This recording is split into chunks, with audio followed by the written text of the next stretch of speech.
Hello, everyone, and welcome to another edition of the Fond du Lac Area Women's Fund's Project Table Talk series. We're an educational series where we discuss topics that a lot of times are sensitive or too much for people to bring out into the open, but we do talk about that.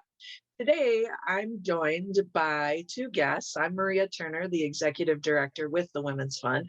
I'm joined by two guests, Deputy Andrea Dowland and School Resource Officer Deputy Derek Rehfeldt, both of the Fond du Lac County Sheriff's Department. Today, during February, as Teen Dating Violence Awareness Month, we wanted to bring both deputies on to discuss a little bit about what they're seeing, particularly in rural communities in Fond du Lac County, and the work that they're doing with teens related to teen dating violence and some of the other things that are happening in the schools in rural Fond du Lac County. So with that, let's talk a little bit about what you're seeing. Perhaps let's start with sharing a little bit about the role that the Sheriff's Department plays as school resource officer and what sorts of things you're doing locally with Teen Dating Violence Awareness Month. Well, again, my name is Rehfeldt. I'm School Resource Deputy for Oakfield and Amity School in Fond du Lac County. Part of what school resource officers do is we're kind of that facilitator between school districts, families, and law enforcement. And we do a lot of different things with investigation, community service events, whether it's education for kids. Some of our education includes our 5th grade anti-crime education program, where it's a 10 to 12 week program where we talk about a lot of different topics. We talk about different types of drugs, how they affect your body, responsibility, choices, and consequences, and how your choices affect you, can affect you for the rest of your life. And we talk about bullying, and another big portion of it is our internet safety, where we talk about being safe online, doing those type of things. The other thing that we're doing is on Wednesday, we promoted the awareness of teen dating violence, where we're going to be wearing orange in all of our county schools. So that was sent out to all of our county schools to do that, participate in that event as well. And the big thing is just promoting that education out to kids. And we just recently did a internet safety presentation for 6th grade through 12th grade, where we talked about different types of sexting, which is sending inappropriate photographs to others online. So, talking about, what is the appropriate behavior online, and getting that education out there to kids, because sometimes that's not always, displayed to kids, so they know those things and what to look for and the dangers out there. Mm-hmm. We're in the midst right now of Respect Week. So Love is Respect is kind of the national authority on teen dating violence, and they've set the week that we're taping this aside, and the week that this particular podcast and video will be running. So it's great to hear that you're doing things locally to tie in that with the Wear Orange Day and things like that. I think these types of activities on a national level have really elevated the conversations related to some of what's going on, not only with teenagers, but then as they get a little bit older into that college level and so forth. So Derek, from your perspective, what types of things are you hearing from students in the schools today that are related to dating relationships and things like that? You kind of already touched upon some of the technological aspects, which I'll talk a little bit more in depth with Andrea about in a minute here. But what are some of the other things that you're seeing as someone that is right in there in the schools talking to kids every single day? Well, you mentioned respect, and that's a big thing that, when we're talking in some of our classes, when we're doing presentations, that's an important piece behind everything. And promoting this type of awareness is respect to others, and how to have the appropriate conversation or disagreement with somebody. And, talking about those things when we see those things in the school, whether it's some type of disagreement, maybe a physical altercation, maybe something going on where we address those things, and kind of bringing back that learning piece of talking about what is the appropriate way to handle situations. What are some strategies to handle those type of situations as well when you are stressed out, when you are having a situation where it's dangerous? What type of resources are out there, or what type of things can you do yourself to get yourself out of that situation. So I think it's important to, when we have those things that are being presented with us, whether it's at school, but again, it's a community-wide thing. If this stuff is being done at school, we have to do our part and address those situations, but then it kind of comes twofold with parents and community members when we're seeing those type of things. Some of these behaviors are learned behaviors. So these are things that, you're a product of your environment. So when you're around some of these are things that you learn. So I think mirroring those things as a positive role model to others, that's an important thing to do, whether it's parents, whether it's community members that were involved doing those type of things. Mm-hmm. You bring up a great point in terms of relationships are often learned behavior. So, the primary role model is whoever the adult within your home is and what sort of example they're giving these kids at home. And, sometimes people will be like, when we talk a lot about bullying, and so there's a huge link between bullying and domestic violence that I think a lot of people don't realize. And I've always said, where do you think these kids learn that type of behavior from, right? It's not like children are born malicious, right? So they're getting those types of bullying behaviors, most likely from adults that are modeling that within their homes. And that to me is very sad. So I appreciate the idea that school resource officers like yourself, as well as school personnel in general, have just had to really step in these situations where, unfortunately, parents and family members may not be the best role models for these kids to learn about relationships. So it's very cool that there are these types of resources in schools today to help kids maneuver that. As a parent myself, I have two girls, 16 and 21. So lots of conversations around these are the things, that you might have to deal with. These are the things that mom knows nothing about. And that is related to technology, right? Like, so as a parent, one of the biggest things that I've really had to push myself to learn a lot about is how my girls have immediate access to anybody, which means that their potential partners have immediate access to them, right? And then this idea of there's a lot of abuse that can happen with technology, stalking, using a phone and trying to monitor where a partner is, and, just all of these things. And, I made a point to be on all of their social media platforms to kind of, keep an eye on whether or not there are people on there that probably shouldn't be on there. And I did recently have a conversation with my younger daughter, like, who is this adult male that's on your Instagram? Like, what is going on there, and take that person off of there, so it's like, I can't be the only parent that feels overwhelmed with the technological aspect of dating these days. So Andrea, tell me a little bit about your thoughts on that piece of things, and, maybe some tips that you have for parents related to that. Yeah, I mean, the biggest thing is parents being involved. There's controlling parents, where you're constantly monitoring them every minute. I mean, you can give them a little freedom, but like our kids' example, we have a time limit on their cell phone. It shuts off at 9 p.m. and it doesn't turn back on until 6 a.m., so there's no time that when I'm sleeping, they're able to access stuff that they shouldn't be accessing. Passwords on the phone are put on by the parents, so they can't try to lock us out of anything. Anytime they want to download an app, it has to come through the parents to approve them even downloading that app. Nothing secretive. They can't hide stuff on the phone, and they have to know that I pay for the phone. I bought the phone. I can go through the phone whenever I want. It doesn't need to be daily. It doesn't need to be every minute, but even every couple days or once a week or once a month. But they need to know that there are rules and there are consequences for things you say, pictures that you take. anything that you do on your phone, it never fully disappears forever. It is always there. So big thing is parents, but you also have to be able to trust your too. You know, kids in my belief is kids in elementary school, do they really need a cell phone?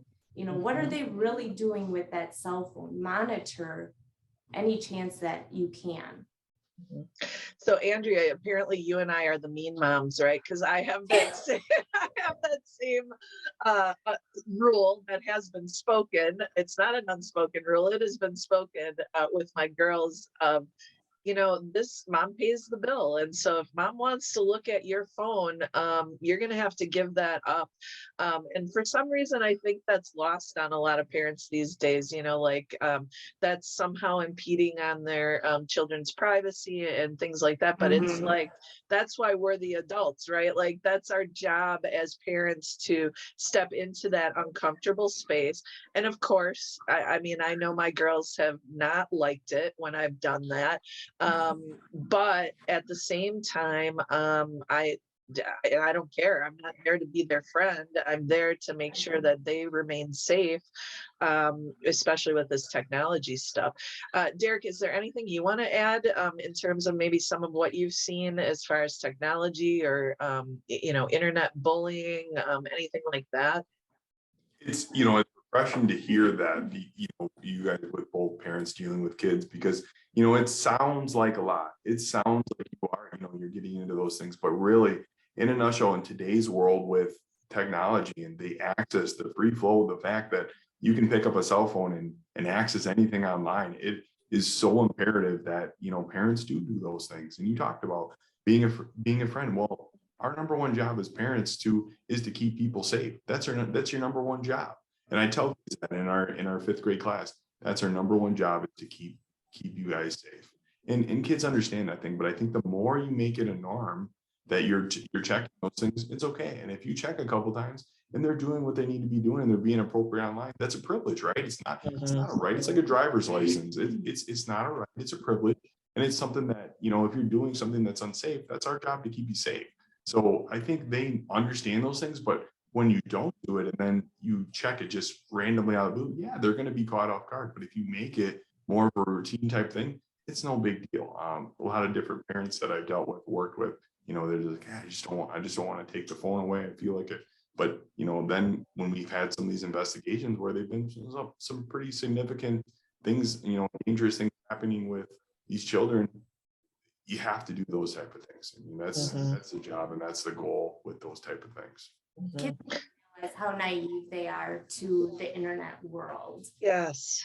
The sex offenders and the predators out there, you know, kids are so naive and think they're invisible, that nothing bad will ever happen to them. You as a parent are the only person that can protect them to become a victim of another crime.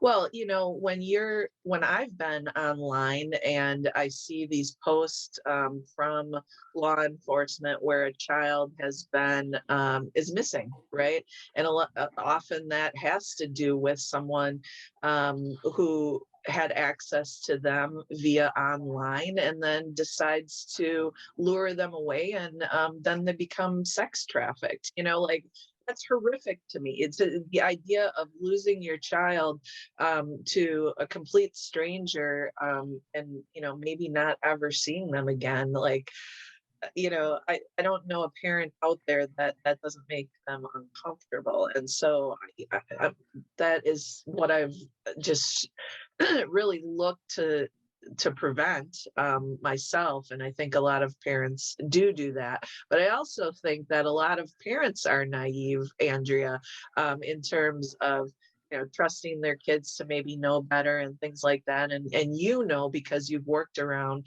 sex offenders, very manipulative, know how to groom kids, know how to fool them into believing one thing, you know, I mean, so there's just so much related to that's very scary for a parent to think about. And so, yeah, stepping into that space. I also think that for me, I did not have as open of a relationship to be able to talk to my mom, and certainly not my dad. My dad wasn't talking any of this stuff with me. But my mom also was not very open about having conversations related to anything about relationships or dating or, even body image and things like that. So my goal in having two girls was to, from the time they were little, mom's going to talk to you about this stuff and you're going to be embarrassed and be like, Mom, geez, stop it, But what that has done is the older they've gotten, they come to me and, open up these conversations now. And I think I'm not a perfect parent by any stretch of the imagination, but once in a while I do some, I do a thing or two right, and I'm like, okay, cool, I got that, because that open line of communication is so important.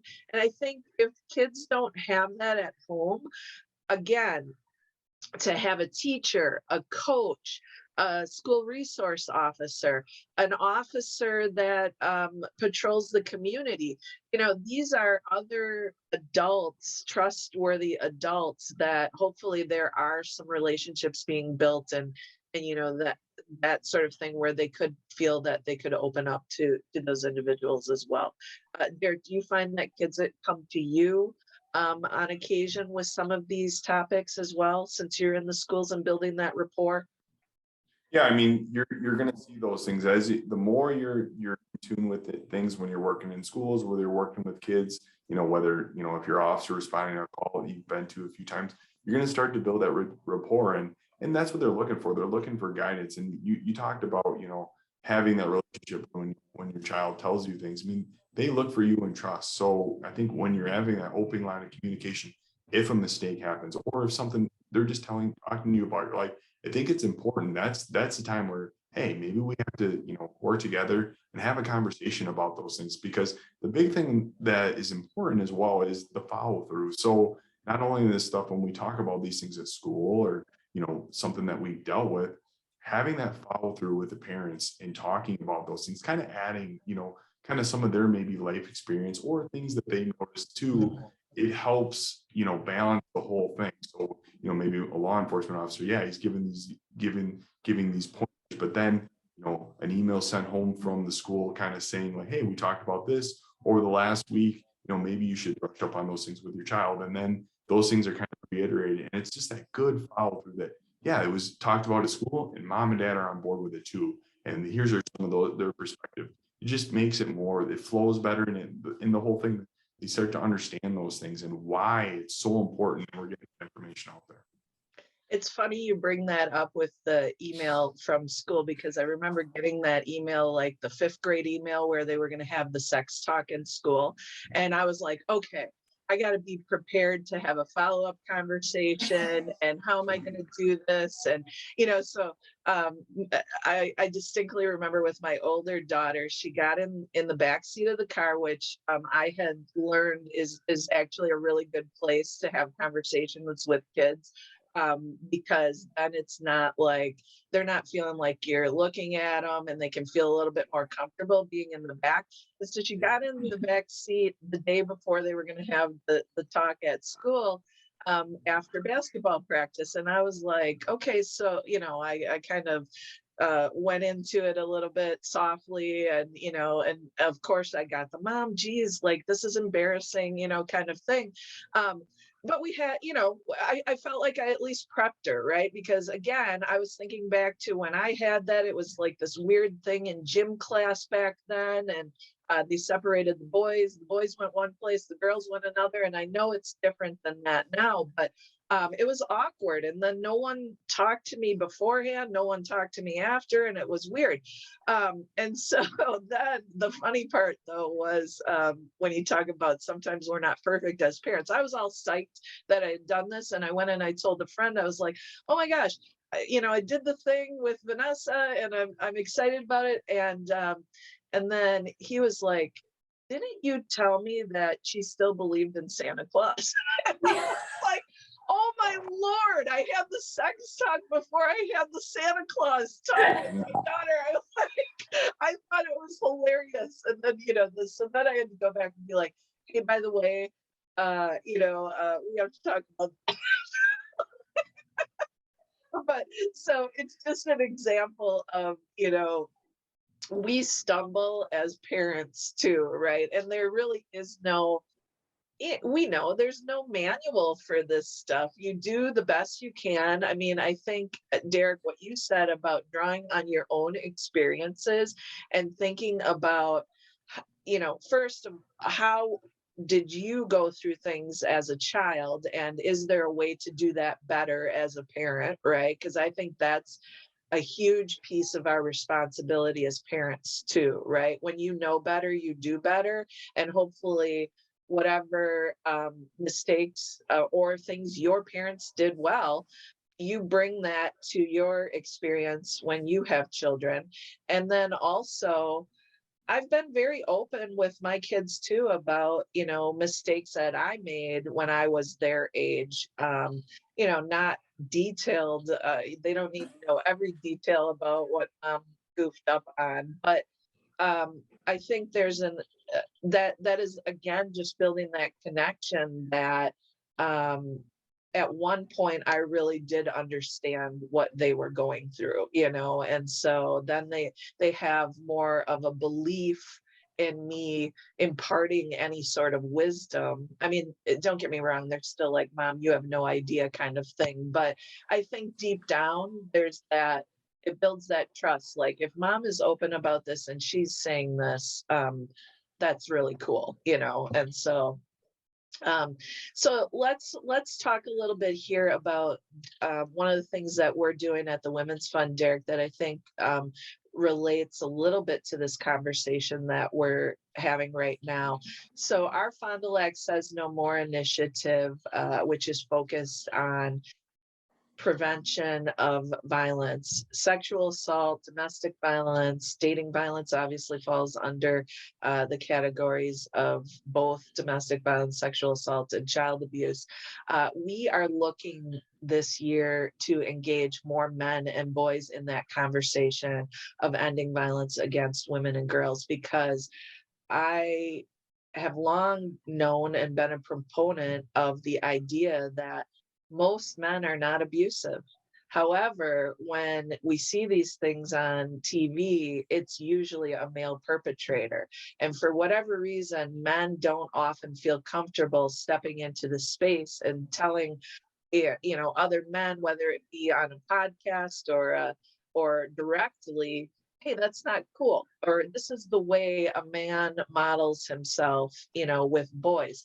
So let's talk a little bit about that. You being a man in the schools, having that captive audience of boys. You're not the only one, of course. Teachers, coaches, school administrators, other school, the janitor, all have these contacts with boys in particular.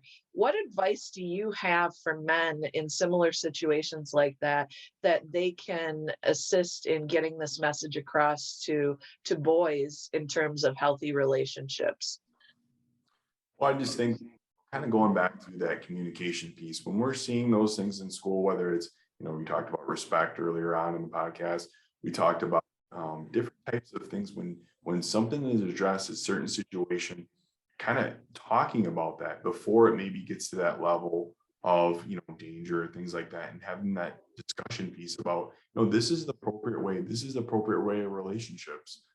When I had my talk about, texting and things like that, we talked about, what does an appropriate relationship look like? We brought the counselor in. I think using your resources, I mean, like anything, if we have something that we need some help with, we might bring a social worker in, we might bring a firefighter in for different types of calls. So using your resources, bringing those different things in to have those talking points about what is the appropriate way to handle certain things. When you're frustrated, how do you handle that stress? Do you walk away from the situation? Do you maybe wait to have that conversation at a later time? Sometimes it's not always the greatest time to have that discussion, right? When the argument's going on, maybe you got to walk away, take a break. but using those type of coping strategies that when something happens, you're able to do those things, building some of that, muscle memory, what have you, so that, if a child is presented with one of those things and in a relationship, they know those appropriate things and how to handle themselves during those things. So I think just getting that message out there when you're seeing those things, and just in general, when we're talking, being a good human, treat others the way you want to be treated. I mean, that sounds pretty, generic, but that's something that, you treat people how you want to be treated. And if you're treating people with disrespect or, things like that, that's not how a relationship should work. And it's not going to work. And it's going to be a dangerous situation, because these the type of domestic situations, these are the dangerous calls that we go to. It's a scary call because there's a lot of emotion, things going on with it, a lot of moving parts. And that's why, you kind of build this stuff up as you go along at a younger age and kind of build some of those things. So how to handle yourself in those situations. Mhm. Yeah, I think go ahead, Andrea. Go ahead. I was just gonna say, it's not just talking, it's showing them a healthy relationship, a healthy marriage, or, relationship with friends, teachers, people in society. Kids learn from seeing and doing. So you as a parent need to be treating everybody with respect. If there's a disagreement that a parent is having with somebody, make sure it's not in front of your children, so they're not picking up your bad habits as well. Mm-hmm. Yeah, I appreciate you bringing forth the idea that what you all are doing in law enforcement when you respond to a domestic call is one of the most unpredictable, dangerous situations that you're putting yourselves into. I've heard that every law enforcement officer I've ever talked to about this topic will agree with exactly what you said related to that. And, adults don't become abusive unless they didn't learn somewhere along the line that that was the way to conduct themselves. And so again, this early intervention, preventative work at a young age, getting this message out there to young people about what is appropriate behavior is so important. So let's talk just real quick as we wrap up here about resources. So loveisrespect.org is a resource related to teen dating violence awareness, is one that we use. Locally, both Andrea and I sit on a prevention education committee, which is an offshoot of the coordinated community response team here in Fond du Lac County. So they're available as a resource in terms of information out on social media, both Facebook and Instagram. And then there was also a resource related to internet safety. What, Andrea or Derek, could one of you share that with the listeners? So the one I'm holding right now, I'm holding up a brochure. This is for ICAC, so Internet Crimes Against Children Task Force. This is through the Wisconsin Department of Justice. The website for that is, I'll hold it up here and then I will say it. It is ICAC in all caps services at doj.state.wi.us. There's also a lot of different resources on that webpage. There's a Wisconsin Department of Office Crime Victim Services homepage, National Center for Missing and Exploited Children. That's another website. Sometimes they'll give alerts and things like that to law enforcement to assist with those things. I'll hold some of those resources up there, but there's a lot of different resources out there that you can have to do those things. But again, like we talked about today, it's the big thing is, kind of familiarizing yourself with some of those things. And when you notice, talk about those things, have that conversation. And we'll include the resources in the text with this video and podcast, so you will have that available as a listener. I thank both of you today, Derek and Andrea, for this conversation, as well as for what you do on a daily basis, always putting yourselves in the line of danger potentially for the good of the community. I very much respect the work that you do, all law enforcement does, and appreciate you beyond what words could ever say, as well as any school personnel who might be listening to this. You couldn't pay me enough to do either of those jobs. So appreciate everything you are doing. And this ends this conversation of Project Table Talk.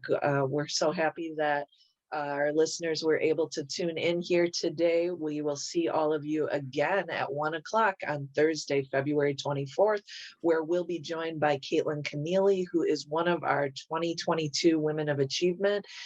She will be discussing a topic related to mental health. She's a counselor here in Fond du Lac County. Mental health is our focus for our upcoming Power of the Purse Mind Diff luncheon in April. And we are building awareness surrounding that topic because it is disproportionately affecting women and children, especially during the pandemic, and something that we need to talk about. So thank you both again, and we will continue to work toward furthering our mission at the Fond du Lac Area Women's Fund of facilitating bold change for Fond du Lac area women and girls. Thank you. Thanks.